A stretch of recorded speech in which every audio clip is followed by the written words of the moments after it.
Magandang umaga, ang video ito ay kuha ito sa probinsya ng Quezon. Dito ang favorite place ni Nico kung saan siya malayong makakapagtakbo at maghahabol ng mga pato. Buti na lang natutunan niya pang tumakbo, hindi kagaya nitong dala naming manok Maynila na kahit humakbang ay hindi niya na alam. Pagkatapos ng Semana Santa, bago kami bumalik ng Maynila, naisipan kong gumawa ng sushi roll.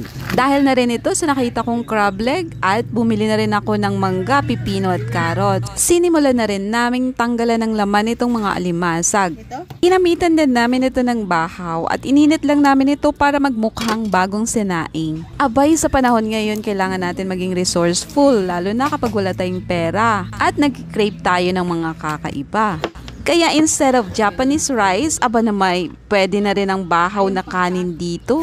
At kung gusto nyo ng may konting lasa, lagyan nyo ng asin, konting mantika, vinegar at konting asukal. Ginayat na rin namin ang iba pang sangkap nitong sushi roll, katulad nitong mangga, pipino at carrots. O diba? Napaka-colorful ng ating dish ngayon. And of course, kinamitan namin ito ng totoong crab leg, hindi lang basta imitation crab leg. Pagkatapos nga namin itong gayatin, ay sinimulan ko na itong i-assemble gamit itong seaweed. Ito ay ang pinatuyong seaweed or ang tinatawag nila ditong nori. Inilapat ko na nga ito sa sushi mat na mayroong plastic at ipinatungan ito ng kanin. Nilagyan ko na rin ito ng carrots, pipino at mangga. And of course, hindi papahuli itong ating hinimay na crab leg.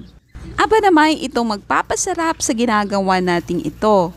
Next, iro-roll lang natin ito gamit itong sushi mat.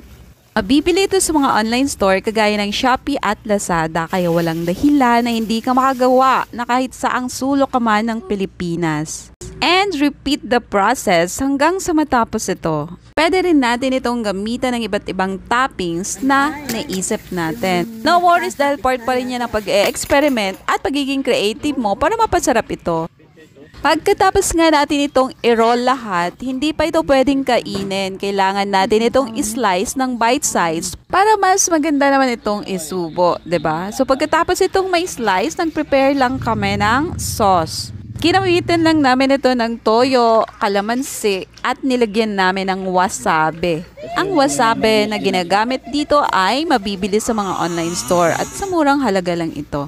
At ready na nga itong ating sushi roll para sa ating mukbang for today's video. Let's do it! Tara, kain tayo!